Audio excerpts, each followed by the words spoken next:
Então, acontece o seguinte, vamos lá. Estou com os pés para cima. Hein? Muito bem. Então, deixa eu pôr mais uma vez aqui a lista de presença. Pronto, vamos lá. Já está gravando. Eu queria mostrar inicialmente para vocês a previsão, né, de calendário, de matéria para as provas bimestrais que estão se aproximando, né, e também da prova ângulo. Eu sei que talvez outros professores já tenham até tocado no assunto, mas nunca é demais, né, a gente revisar isso aí. Vamos dar uma olhadinha aqui, então, nesse nosso calendáriozinho para o finalzinho do ano agora. Final, domingo já é dia 1º de novembro, né? Domingo já é 1º de novembro. Então, vejam lá, na segunda-feira é feriado, né? É dia de finados, é dia de homenagear aqueles que já partiram para o outro lado do mistério, né?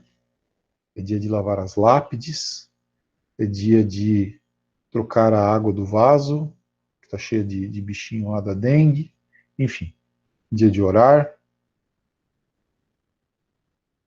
Então nós não teremos aula nesse dia, porque os alunos muito religiosos que são irão ao cemitério e tal para poder homenagear os que já foram.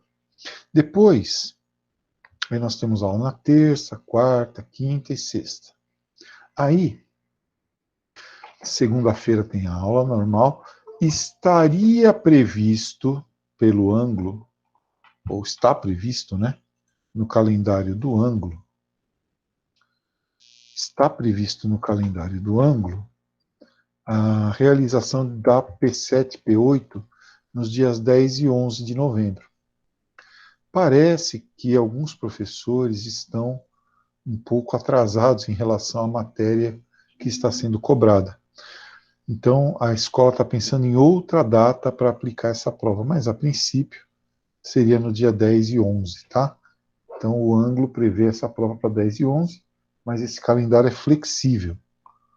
Né? Esse calendário aqui é flexível. Então, pode ser depois do dia 10 e 11, tá? Aí depois temos a eleição aqui, né? Temos mais até quinta-feira de aula, aí na sexta-feira, dia 20 de novembro, é dia da consciência negra, né? É um feriado municipal, não haverá aula. Aí, depois do dia da consciência negra, é que eu vou começar, eu pelo menos, né, não sei os outros professores, eu vou marcar as minhas provas bimestrais para essa semana aqui, tá? Ó, de 23 a 27 de novembro. Serão as provas bimestrais. Né? Aí, dia 30, normal. Aqueles alunos que não vão ficar em recuperação vão ter aula até dia 4 de dezembro. Tá? Terão aula até 4 de dezembro. Aí eles já podem iniciar o período de férias. Os alunos que ficarem em recuperação prosseguirão com os estudos intensivos até dia 11 de dezembro. Até 11 de dezembro. Então, essa semana de 7 a 11 é a semana de recuperação. Tá? Para a prova P7 e P8, independentemente da data, essa aqui é a matéria, tá? Que o ângulo está prevendo para P7 e P8. Então, se vocês quiserem tirar um print aí, né? Ó, História e Geografia vai começar na aula 46 e vai até a aula 63, tá? Então, da 46 a 63 em História e Geografia. Eu creio que não haja problema, né, para a gente chegar, ainda mais se a prova for adiada mesmo, né? Mas, enfim, se não for também, a gente consegue chegar até a aula 63 nesse período aí, nas duas matérias, tá bom? Então, é isso que vai acontecer. Aqui já é terceiro colegial, não interessa. Só queria, então, que vocês ficassem atentos para a data que pode ser modificada e para a matéria que será cobrada, tá bom? Bem, Isso posto, podemos iniciar os nossos estudos hoje. Eu vou pôr só mais uma vez aqui a lista de presença, por caso de algum aluno não ter preenchido ainda. Tá? E vamos começar então a correção daquelas aulas que nós já vimos até agora sobre geopolítica. A geopolítica do Oriente Médio, a geopolítica do Extremo Oriente e a geopolítica do Sudeste Asiático. Tá? Então são 3 áreas que nós já vimos. Na aula de geografia de amanhã,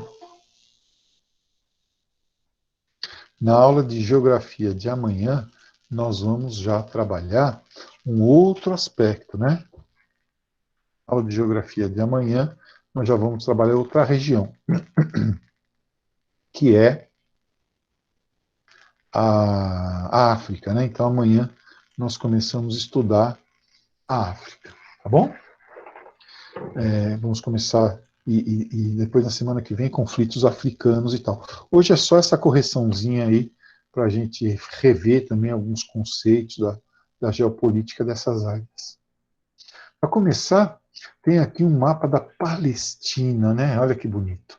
Palestina. Eu gosto quando vem esse mapa do nada nas questões assim, que o aluno, enfim, o vestibulando, o aluno, ele tem que ter um talento danado, né?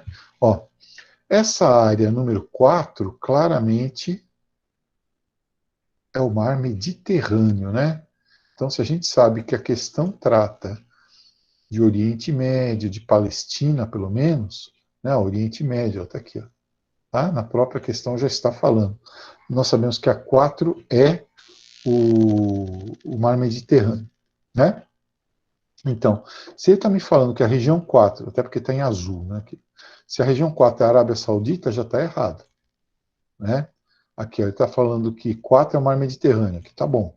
4 é o mar Mediterrâneo, tá bom. Golfo Arábico, não, né? O Golfo Arábico está aqui embaixo, ó, né? Aqui é o porto de Eliat, né? É o Golfo de Aqaba, por sinal. Faz parte do Golfo Arábico. Então, essa aqui não serve, tá? E o Paquistão e a Índia, né? Olha aí, esse terreno em azul, essa área em azul, esse território aqui, é o mar Mediterrâneo, né? Então, já ficamos entre B e C, tá vendo? Só sabendo que aqui é o mar Mediterrâneo. Sabemos também que a região número 1, pequenininha, aqui, ó, é aquela área cercada que está sob controle do Hamas, né? Que é a faixa de Gaza. A região número 2, onde estão os assentamentos judaicos e aonde atua a Autoridade Nacional Palestina, né, cujo controle está nas mãos do Al-Fatah, é a região da Cisjordânia. Cisjordânia, que faz fronteira com a Jordânia. Né? Aqui em cima é a Síria e aqui é o Líbano. Essa região aqui, ó, que pertence à Síria, ou está ocupada por Israel, sei lá, são as colinas de Golã, né, que Israel conquistou na Guerra dos 6 Dias, em 1967, e não saiu mais daí, né, onde nós temos as nascentes de água. Aqui entre a Cisjordânia e a Transjordânia, ou Jordânia, está o Rio Jordão, né, o Rio Jordão. Né, o mapa está meio... E o 3 aqui, né, esse 3 aqui, é o Estado de Israel. Do lado de cá está o Egito, a península do Sinai, no Egito. Tá? Então, essa é mais ou menos a distribuição. Essa área que adentra aqui, ó, deixa eu pegar uma caneta aqui, só um minutinho. Cadê? Não, a caneta. Aqui, ó. Essa areazinha aqui, assim, que vem aqui para dentro, é Jerusalém. Ai de ti, ó Jerusalém, né? Ocupada por Israel, tá? E que tem na sua parte oriental, aqui na sua parte leste da cidade, o bairro árabe, tá bom? Então, aí é o retrato do que seria a Palestina e suas circunvizinhanças, né? Bem, então, o número 1 é a faixa de Gaza. Aqui o número 1, ó. O diabo, cadê? Tá. O número 1 é a faixa. O número 1 é a faixa de Gaza. E aqui o número 1 ele está falando que é o Kuwait. Kuwait é um Emirado Árabe, está aqui para baixo, né? Tá? O 2 é o Irã, está lá do outro lado. Então, não tem como, né? E essa daqui, vamos ver. A B aqui, ó. A figura 1 corresponde ao Líbano? Não, né? O Líbano nem está marcado, o Líbano está aqui em cima, ó. Tá? Então aqui já está errado. Portanto, a C é a correta. 1 é faixa de Gaza, 2 é Cisjordânia, 3 é Israel e 4 é o Mediterrâneo Oriental. Depois temos a questão número 2.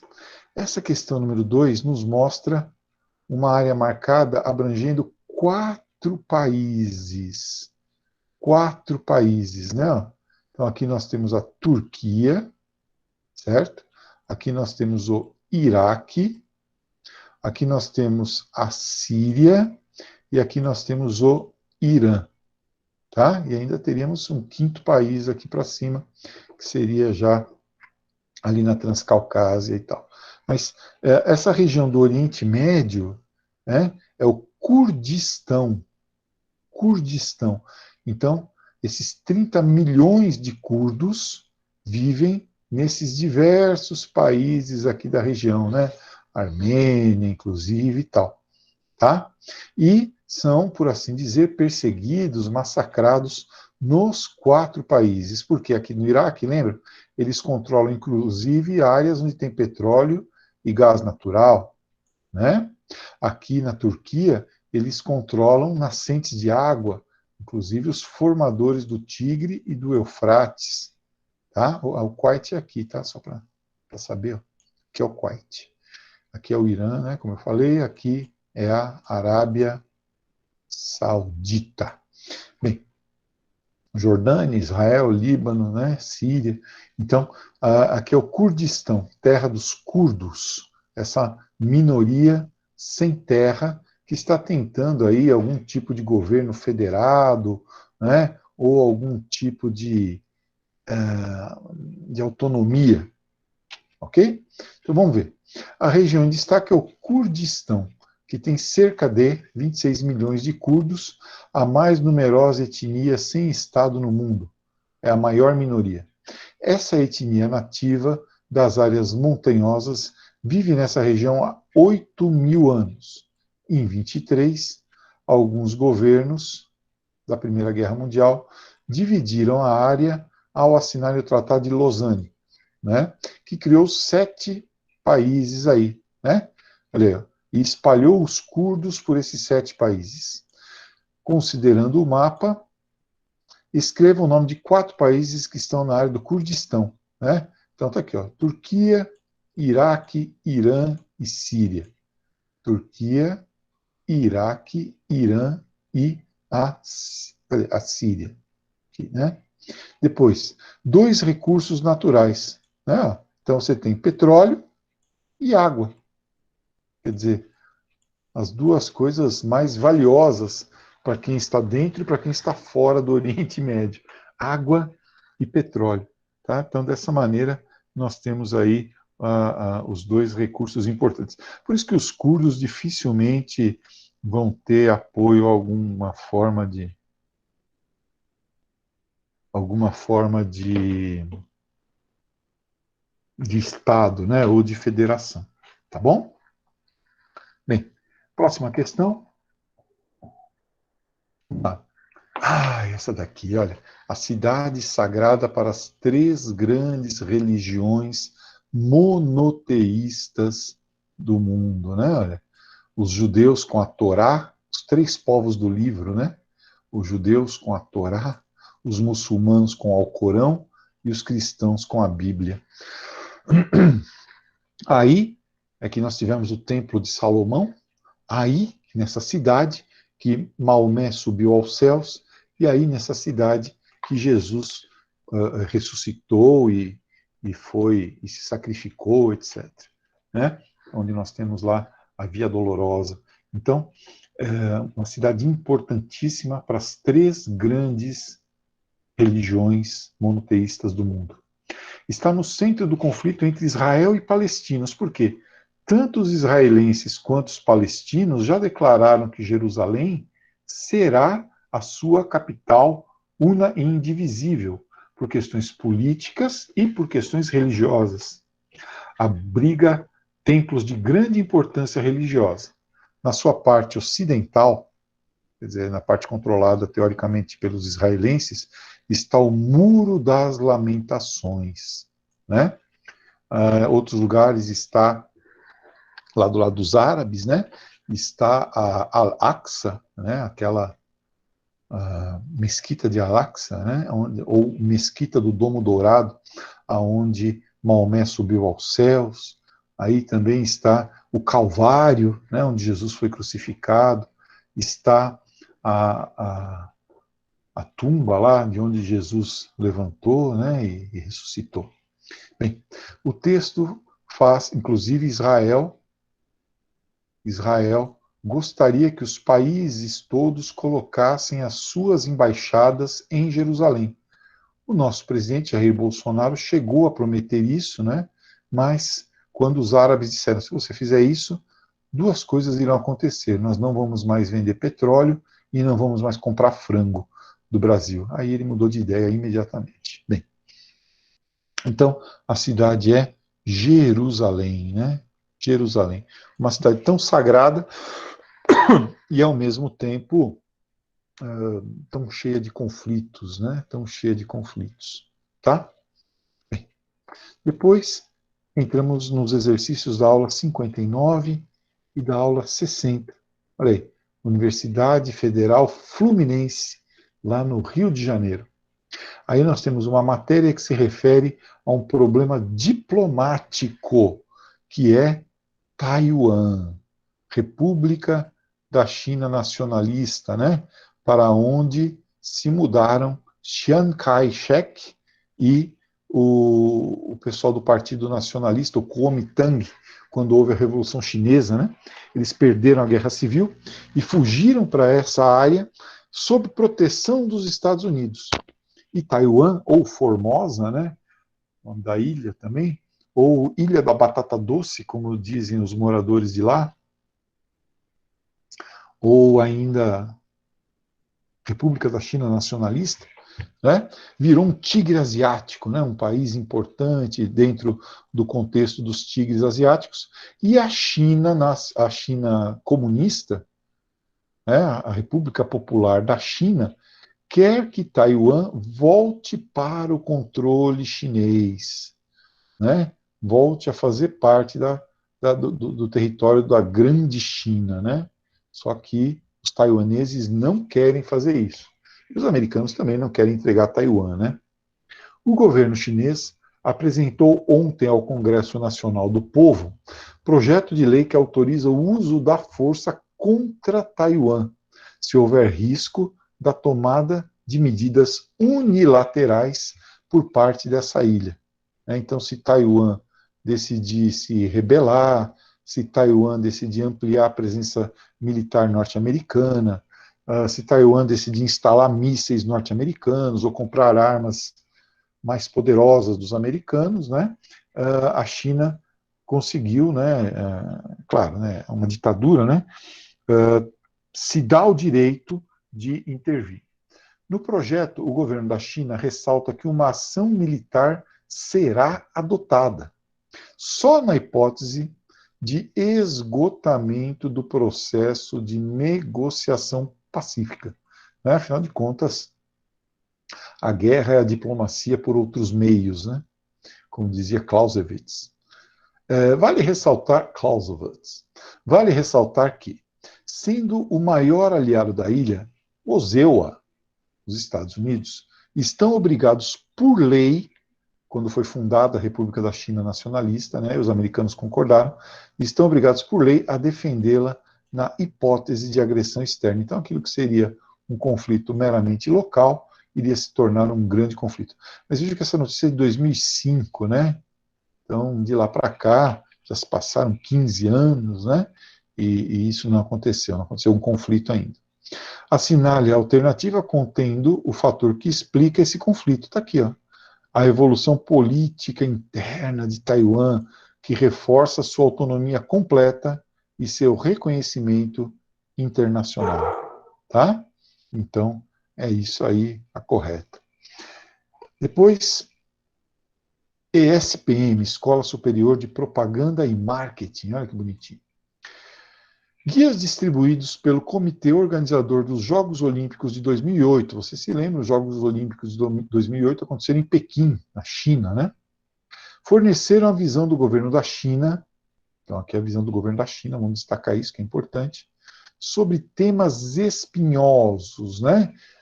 Censura à internet, direitos humanos, perseguição a opositores políticos, a questão ambiental na China muito mal resolvida, ok? E aí, vamos lá, a visão chinesa, hein? Texto 1. As atividades separatistas, quem os chineses consideram separatistas? Consideram separatistas qualquer um que não aceite viver sob o punho de ferro do Partido Comunista Chinês. Aí vamos incluir, né, o Tibete, lá do Dalai Lama. O Dalai Lama não pode nem voltar para o Tibete, né? É proibida lá a religião lamaísta. Taiwan, que deseja uma autonomia maior, né? Mesmo agora Hong Kong também, com a manifestação das sombrinhas lá, tá? São o maior desastre contra a soberania e integridade territorial do Estado, o maior obstáculo contra o desenvolvimento das relações e a maior ameaça à paz e estabilidade. Maior desastre, maior obstáculo e maior ameaça à paz. Tá? Então, usei o termo maior 3 vezes para ver como isso tem importância para mim. Né? Segundo, não tem nada de verdadeiro nisso aqui. Né? Isso aqui é a opinião do governo chinês. Deixa eu tirar esse V daqui. A fé, vamos ver aqui agora a questão do ateísmo, né? Porque vocês sabem que a China é um país ateu, né? É um país ateu, como todo país comunista. Texto 2. O único comunista religioso que eu conheço é o professor Antônio. Texto 2. A fé e a religião de todo o antigo território eram, na realidade, um fenômeno social anormal, casado pelo regime de integração dos poderes político e religioso. Né? O imperador, ele era, ao mesmo tempo, o imperador da China, ele era considerado uma encarnação de um deus, né? E então ele juntava na figura dele o poder político e religioso. É o que nós chamamos de cesaropapismo. Cesaropapismo. Constituía uma forma de violação dos direitos humanos durante o governo de servidão feudal. Tá? Então, uma crítica à religião feita pelo governo comunista chinês. E também sobre o Tibete, né? Considerando aí o lamaísmo, né? O Dalai Lama como líder político e como líder religioso ao mesmo tempo, e Taiwan como a província separatista. Então, o texto número 1 se refere a Taiwan, né, que é separatista, e o texto número 2 se refere ao Tibete e ao domínio dos lamaístas, tá bom? Então, essa é a visão do governo chinês a respeito disso. Assim, alternativa A. Aqui eu queria que vocês dessem uma olhada nessa imagem. Aqui é a China e aqui é a Coreia do Sul. Esse buraco aqui, onde não tem luz, é muito significativo isso, né? É a Coreia do Norte, governada pelo Chan Ching-chong, lá, pelo Kim Jong-un, né? Então, é um país que essa falta de energia elétrica, aqui nessa foto de satélite, sobre o território da Coreia do Norte, mostra o baixíssimo nível de desenvolvimento desse país, né? Como esse país digamos assim, pouco desenvolvido, porque consumo de energia elétrica está diretamente associado ao desenvolvimento econômico, né? É mais aparelho ligado, é mais iluminação na rua, etc, etc. Notem o contraste com a Coreia do Sul, né? Coreia do Sul e também com a China. Mesmo a China, na sua zona rural, fronteiriça à Coreia do Norte, tem mais luz acesa do que a própria Coreia do Norte. Né? Tá? Então, é um governo realmente das trevas. As imagens noturnas feitas por satélites revelam a distribuição espacial do consumo de energia elétrica, permitindo identificar diferenças importantes entre as sociedades humanas. A imagem indica diferentes padrões socioespaciais de consumo entre as regiões norte e sul da Península Coreana. Coreia do Sul, capitalista, tigre asiático, sede da Samsung. Por sinal, né, o presidente da Samsung morreu anteontem, né? Morreu domingo, o presidente da Samsung coreano. Tá? E a Coreia do Norte, essa potência militar com armas atômicas, mas que faz seu povo viver muito mal. Entre essas regiões, tal diferença é explicada por seus níveis de desenvolvimento econômico. Professor, não poderia ser democracia? Não, porque a China não é uma democracia e está iluminada. Né? Não podia ser contingente populacional, não, porque a Coreia do Norte e a Coreia do Sul têm populações até semelhantes em termos de número. O poderio militar também não, porque a China é super poderosa militarmente e está bem iluminada.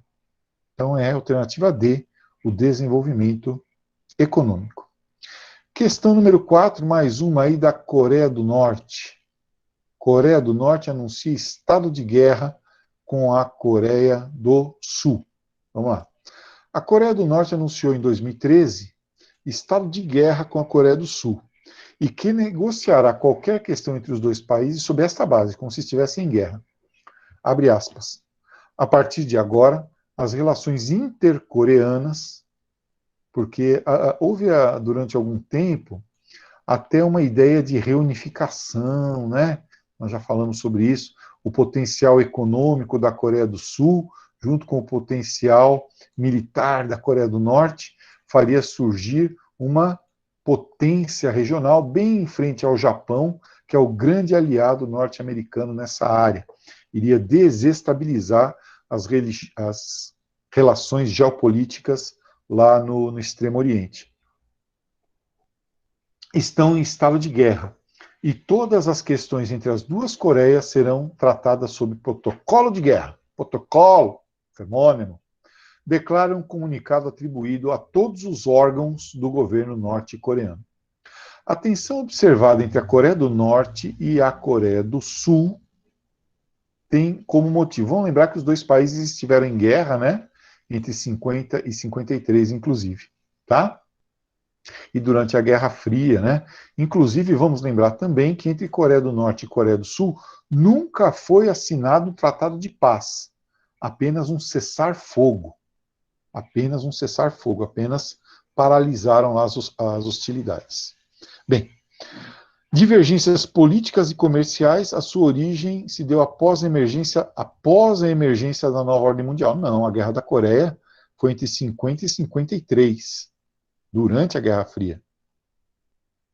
Divergências comerciais e econômicas, não, as divergências são principalmente políticas, militares e territoriais. Divergências políticas e ideológicas, essa é boa, hein?